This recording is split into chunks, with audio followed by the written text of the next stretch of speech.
Ya, halo pemirsa, apa kabar Anda hari ini? Kembali berjumpa bersama saya, Prasetyo Wibowo dalam program Market Review yang akan mengupas isu-isu penggerak ekonomi di Indonesia. Dan kali ini kita akan membahas dari sektor transportasi di Indonesia, di mana pemerintah menggadang-gadangkan lagi nih kendaraan otonomous, dalam artian kendaraan tanpa awak begitu akan menjadi pilar transportasi massal khususnya di Indonesia di masa akan datang. Dan seperti apa nanti realisasinya? Langsung saja kita mulai Market Review selengkapnya.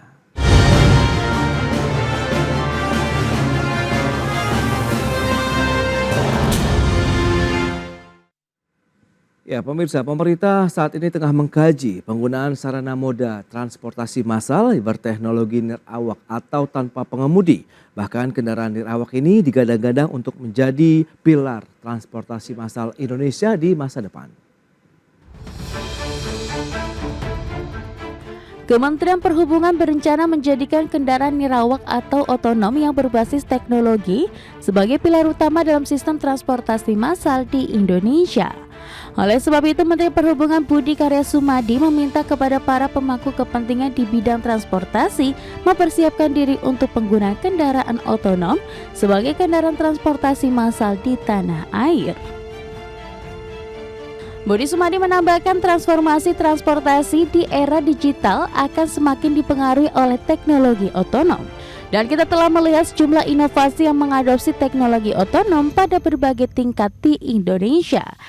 Salah satunya di Ibu Kota Nusantara, di mana akan ada tram otonom atau Autonomous Rail Transit atau ERT. Selain itu, penggunaan teknologi ini juga sudah diterapkan pada LRT Jabodebek dan Skytrain Soekarno-Hatta. Dengan demikian, kendaraan otonom akan menjadi pilar utama dalam sistem transportasi di masa depan. Sementara itu, riset McKinsey menyebutkan pada tahun 2035 mendatang, industri kendaraan otonom secara global diestimasikan dapat menciptakan pendapatan sebesar 300 miliar hingga 400 miliar dolar Amerika Serikat. Selain itu, dinilai dapat menghasilkan pendapatan besar karena lebih efisien dari segi biaya operasional dan juga lebih aman karena minimnya kesalahan manusia. Dari Jakarta, Tim Liputan IDX Channel.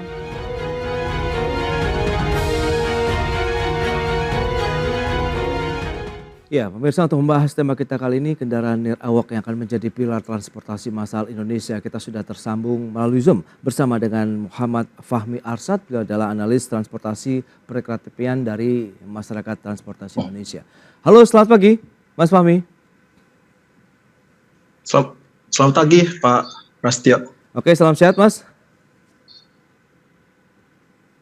Ya, salam sehat, Pak Prasetyo. Baik. Terima kasih, Pak, untuk waktunya, Pak. Terima kasih juga atas waktu yang disempatkan. Ini menarik kalau kita bicara mengenai sektor transportasi di Indonesia, khususnya transportasi massal yang berbasis teknologi tanpa awak atau nirawak. Nah, review terlebih dahulu dari MTI sendiri melihat bagaimana sih perkembangan sarana transportasi massal di Indonesia saat ini. Oke, baik. Kalau kami dari sisi MTI, Ya. itu kalau kita melihat 10 tahun terakhir terutama perkembangan moda transportasi dan infrastruktur di Indonesia mengalami perkembangan yang cukup pesat.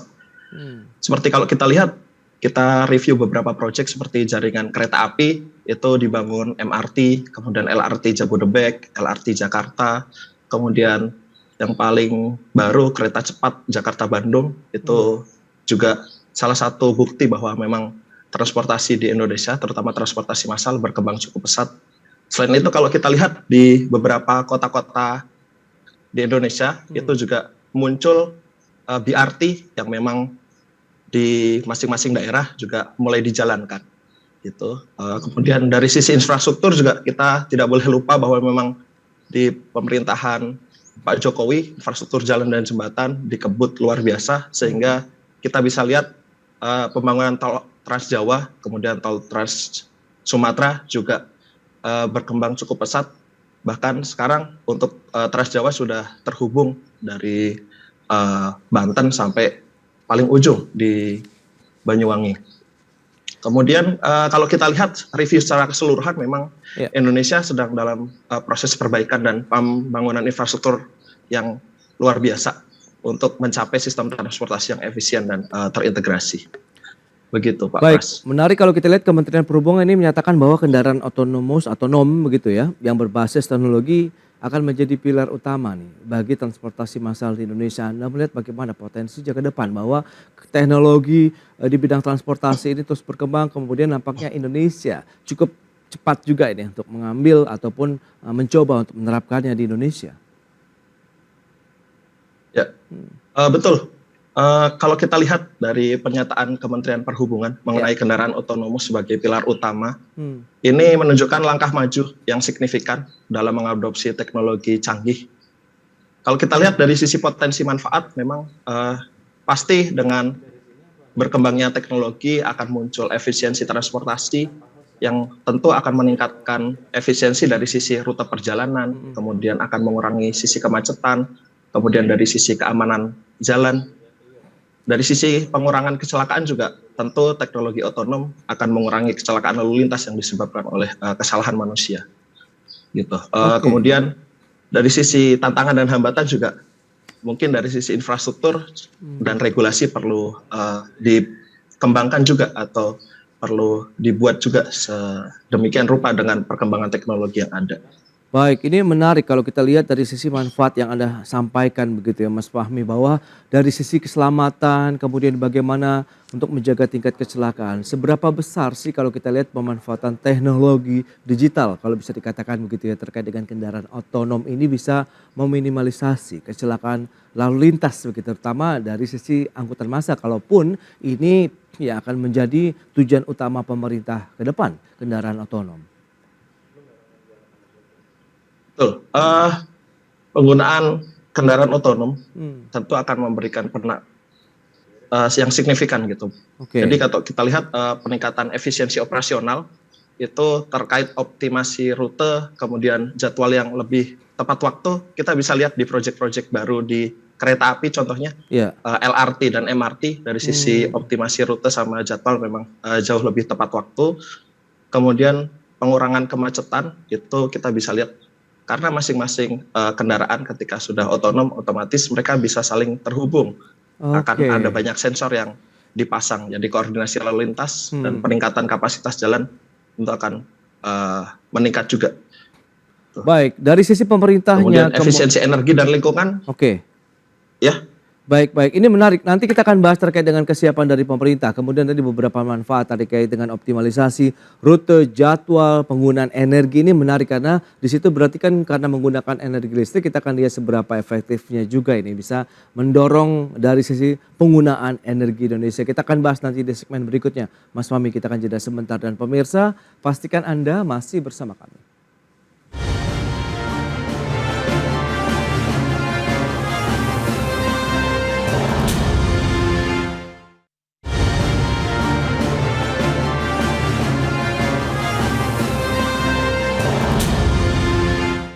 Baik pemirsa, terima kasih Anda masih bergabung bersama kami dan beberapa data akan kami sampaikan untuk Anda terkait dengan pemerintah juga akan menggunakan tram otonom terpadu begitu di Ibu Kota Nusantara yang sebagian unitnya sudah dikirim begitu dan kita akan lihat nanti seperti apa uji coba pelaksanaannya di IKN. Kita lihat data-data terkait dengan tram otonom terpadu yang akan diterapkan di IKN itu ya biaya investasinya lebih efisien, kemudian tanpa rel atau menggunakan berpemandu marka jalan. Kemudian daya angkut penumpang kalau misalnya 3 gerbong bisa 300 orang, kalau dengan 5 gerbong itu bisa mengangkut sampai dengan 500 orang. Daya baterainya sekitar 70 km untuk satu kali isi.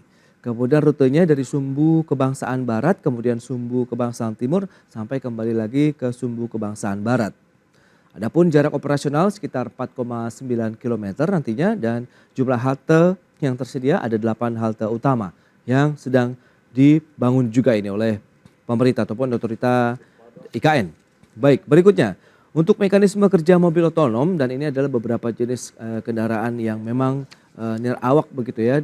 Perkembangan teknologi juga semakin canggih dan sudah diterapkan di beberapa produsen otomotif global. Yang pertama ada sensor dan persepsi lingkungan, kemudian ada sistem pemrosesan dan kecerdasan buatan, 3 sistem navigasi dan pemetaan, kemudian komunikasi antar mobil dan infrastruktur jalan, serta redundasi dan juga keamanan sistem.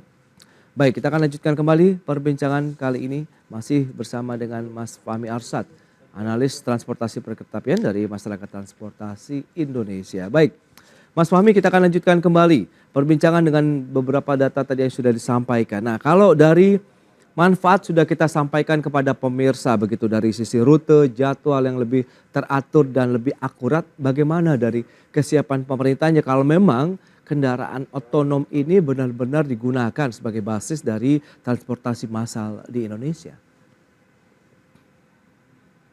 Siap. Kalau catatan kami dari MTI ada sekitar 6 hal Pak Pras yang harus memang diperhatikan pemerintah. Yang pertama tentu dari sisi teknologi.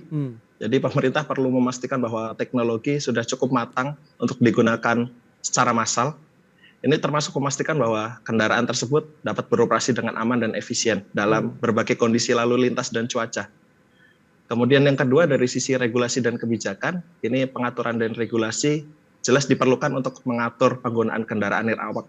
Ini tentu perlu pembuatan undang-undang terkait keselamatan, tanggung jawab, dan standar operasional. Kemudian di poin ketiga itu yang harus memang diperhatikan adalah infrastruktur, karena memang infrastruktur transportasi otonom itu harus mendukung integrasi kendaraan nirawak. Betul. Ini mencakup pembuatan jalur khusus, kemudian penyesuaian sistem sinyal lalu lintas, kemudian pemasangan sensor atau perangkat lain. Kemudian yang keempat tentu dari sisi keamanan dan privasi, karena memang aspek keamanan dan privasi data memang harus diatur dengan baik. Kendaraan nirawak tentu akan mengumpulkan data yang besar mengenai lingkungan dan perilaku pengguna jalan, sehingga perlindungan dan data pribadi memang akan menjadi prioritas di sini. Dan sosialisasi serta pelatihan bagi SDM di Indonesia juga harus dilakukan. Dan terakhir di poin 6 harus dilakukan uji coba dan implementasi secara bertahap. Seperti itu. Jadi 6 poin itu memang harus menjadi perhatian pemerintah. Ya, ini menarik karena kita siap ini bagaimana ya menjaga kesiapan dari sisi kendaraannya, infrastruktur pendukungnya, karena tadi kan memang ini menggunakan sensor-sensor yang cukup sensitif sehingga itu yang membaca ataupun membuat kendaraan ini bergerak ke arah mana sesuai dengan rute yang sudah ditetapkan begitu ya Mas Fahmi. Nah kalau misalnya dengan regulasi, aturan-aturan yang nanti akan menjadi payung hukum dari operasional kendaraan otonom ini sejauh ini apakah sudah cukup kuat begitu sehingga tinggal diimplementasikan saja? Betul. Dengan perkembangan teknologi tentu akan muncul penyesuaian regulasi dan tentu ini akan melibatkan berbagai pihak, Pak, ketika pengembangan aturan. Tentu harus kolaborasi antara pemerintah pusat dan daerah. Dalam hari ini antara Kementerian Perhubungan, kemudian Kementerian PUPR, kemudian Pemda-Pemda terkait. Kemudian industri dan pemangku kepentingan juga tidak boleh lepas terkait terutama perusahaan teknologi, kemudian operator juga memang harus diperhatikan juga. Kemudian lembaga penelitian dan akademisi juga bisa dilibatkan. Kemudian organisasi dan asosiasi profesional yang memang akan banyak berhubungan dengan masyarakat luas itu. Dan komunitas dan masyarakat tentu kita butuh feedback untuk memperbaiki atau untuk menyesuaikan aturan atau undang-undang yang akan dibuat nanti. Baik, nah kalau bicara mengenai transportasi massal berarti Mas Fahmi, jenis moda transportasi apa sih yang cocok begitu apabila memang nanti menggunakan teknologi nirawak atau tanpa pengemudi begitu? Baik, untuk teknologi yang cocok, Pak. Kalau kita lihat sekarang memang di Indonesia ada beberapa teknologi yang sudah nirawak ya Pak. Kalau kita lihat ada LRT Jabodebek, kemudian Skytrain atau APMS yang ada di Bandara Soekarno-Hatta itu memang dibangun untuk tanpa awak. Jadi memang kalau kita lihat dari kesiapan sekarang dan urgensi yang ada di Indonesia itu dari sisi tram dan kereta perkotaan sangat cocok. Jadi paling cocok untuk saat ini ya tram dan kereta perkotaan karena memang untuk implementasi otonom ini memang dibutuhkan jalur khusus, kemudian lingkungan terbatas, artinya operasi di lingkungan yang memudahkan pengendalian dan pengawasan sistem yang terpisah dengan kendaraan yang lain. Kemudian BRT juga cocok, cuman memang kalau kita lihat masih belum steril jalur BRT yang ada di Indonesia ini, yang masih harus terlibat dengan kendaraan-kendaraan yang lain yang memang butuh banyak peningkatan gitu dari sisi keselamatan tentunya. Oke, nah itu dia. Bicara mengenai tantangan nih, kalau kita coba lihat begitu, mitigasi, antisipasi seperti apa yang perlu dilakukan sejak dini begitu. Mengingat ini adalah teknologi yang canggih, sensitif tentunya, kemudian tadi membutuhkan banyak infrastruktur pendukung, apalagi dengan banyaknya sensor yang tertanam di dalam kendaraan otonom ini, Mas Fahmi. Ya, oke Pak Pras. Beberapa strategi dan langkah itu memang harus dilakukan atau diperhatikan. Jadi mungkin dari sisi pertama itu pengembangan teknologi yang ada. Jadi seperti ada sistem sensor dan deteksi seperti LiDAR, itu salah satu teknologi yang biasa digunakan di kendaraan otonom. Kemudian selain pengembangan teknologi yang ada, yang harus dilakukan untuk melakukan mitigasi adalah uji coba dan validasi. Jadi uji coba di dunia nyata ini melakukan uji coba yang ekstensif dalam berbagai kondisi dan lingkungan untuk memastikan bahwa kendaraan dapat menangani situasi darurat dengan baik. Kemudian simulasi ini juga tidak lupa harus dilakukan menggunakan simulasi komputer untuk menguji berbagai skenario dan situasi darurat yang mungkin terjadi bisa dilakukan sebelum uji coba langsung di lapangan. Kemudian tentu yang dari awal kita bahas adalah regulasi dan standar. Jadi standar keselamatan, mengembangkan dan menerapkan standar keselamatan yang ketat untuk teknologi kendaraan nirawak itu tentu menjadi hal yang krusial. Dan kepatuhan terhadap regulasi juga menjadi sesuatu yang penting di sini.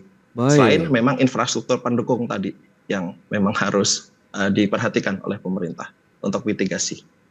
Oke. Nah, kalau kita melihat begitu dengan penggunaan yang mungkin sangat khusus ini, apakah ada wilayah-wilayah tertentu yang menjadi operasional dari kendaraan otonom saja begitu yang menjadi fokus dari pemerintah nantinya kalau memang transportasi massal kita berbasis otonom? Tapi tahan dulu jawabannya Mas Fahmi, kita akan jeda sebentar ya. Dan pemirsa, kami akan segera kembali usai pariwara berikut ini.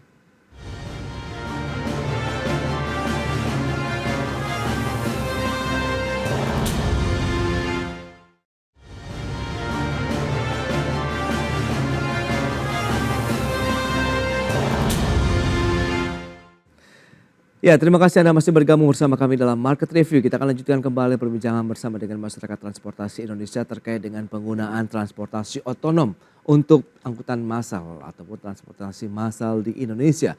Baik, Mas Fahmi, kita akan lanjutkan kembali. Kalau kita bicara dengan beberapa daerah ataupun wilayah lah, pengkhususan penggunaan dari kendaraan otonom ini sebaiknya di wilayah yang mana? Perkotaankah, pinggiran kota, atau kawasan khusus misalnya di IKN dan lain-lain? Silakan.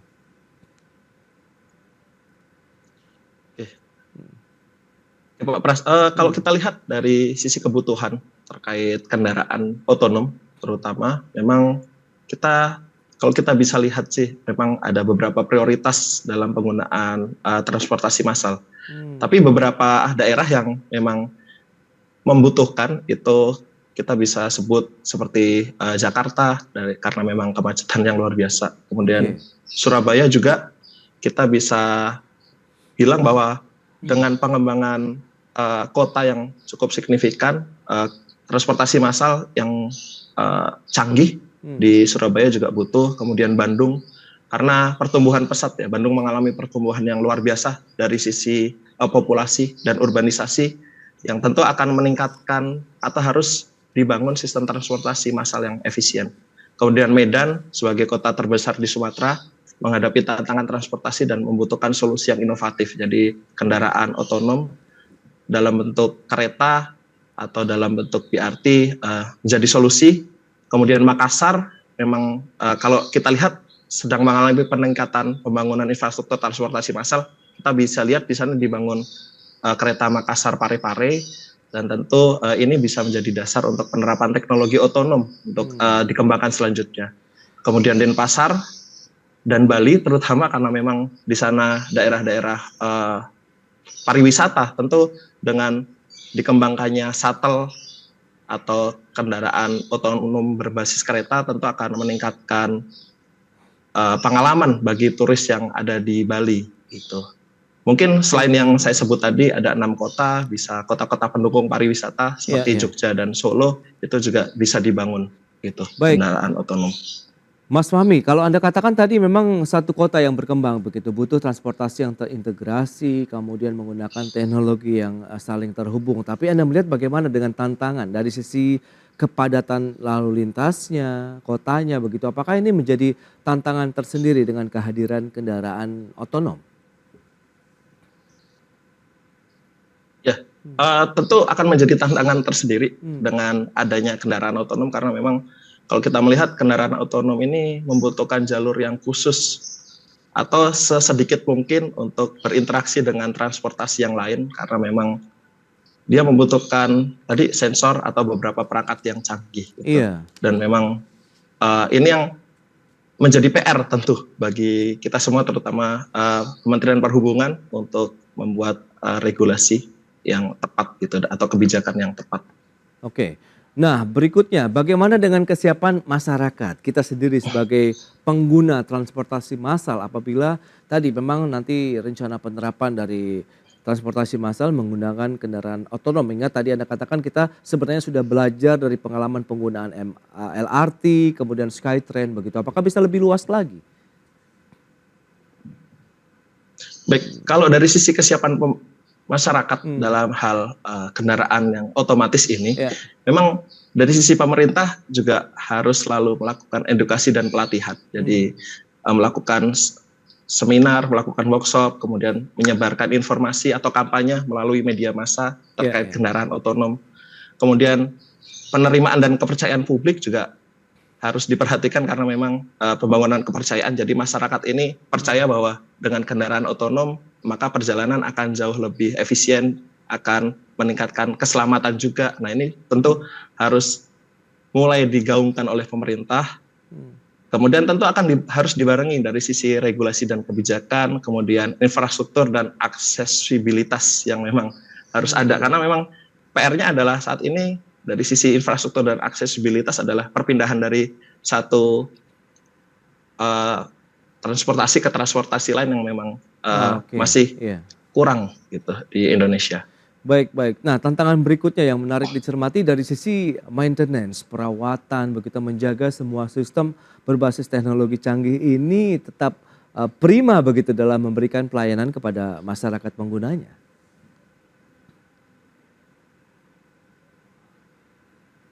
Ya, memang dari sisi maintenance menjadi sesuatu yang harus diperhatikan karena ketika kita melakukan atau implementasi sesuatu yang baru, maintenance menjadi hal yang penting karena memang untuk menjaga supaya kendaraan ini tetap bisa dipakai dengan aman dan selamat dalam kondisi apapun, baik dalam kondisi normal atau darurat gitu. Dan itu memang kolaborasi antara pemerintah dengan sektor industri, kemudian sektor pendidikan itu menjadi hal yang penting di sini. Baik. Terakhir, proyeksi Anda terkait dengan moda transportasi massal Indonesia yang akan menggunakan teknologi otonom, akankah ini smooth begitu berjalan sesuai dengan target dari pemerintah sendiri, kesiapan dari infrastrukturnya, kemudian SDM dan masyarakatnya ke depan ini akan seperti apa dari MTI? Baik, kalau kami dari MTI Pak Pras ini melihat bahwa memang ada semangat baru dari sisi pemerintah, ada semangat yang luar biasa untuk mengembangkan kendaraan otonom dan kami dari MTI cukup optimis bahwa ini akan berjalan dengan sukses dan semoga semuanya bisa berjalan sesuai tepat waktu, sesuai yang direncanakan seperti itu. Karena memang semangatnya luar biasa, baik dari sisi pemerintah, dari sisi masyarakat, dari sisi sektor industri itu berjalan secara simultan. Baik, itu dia terkait dengan penggunaan kendaraan otonom ya yang akan menjadi basis dari kendaraan transportasi massal di Indonesia. Mas Fahmi, terima kasih banyak atas analisis yang sudah Anda sampaikan ya terkait dengan rencana pemerintah menggunakan kendaraan otonom dan semoga tadi kesiapan infrastrukturnya juga semuanya mendukung dari payung hukumnya, kemudian bagaimana kendaraannya, aturan-aturannya dan juga masyarakat penggunanya untuk sama-sama menjaga transportasi massal canggih ini. Baik, terima kasih. Sampai berjumpa kembali dan salam sehat Mas Fahmi. Sukses. Ya, salam sehat Pak. Terima kasih Pak Pras. Baik pemirsa, jangan beranjak dari tempat Anda karena sesaat lagi kami masih akan kembali dengan tema menarik lainnya terkait dengan menilik efektivitas perpanjangan safeguard bagi industri tekstil.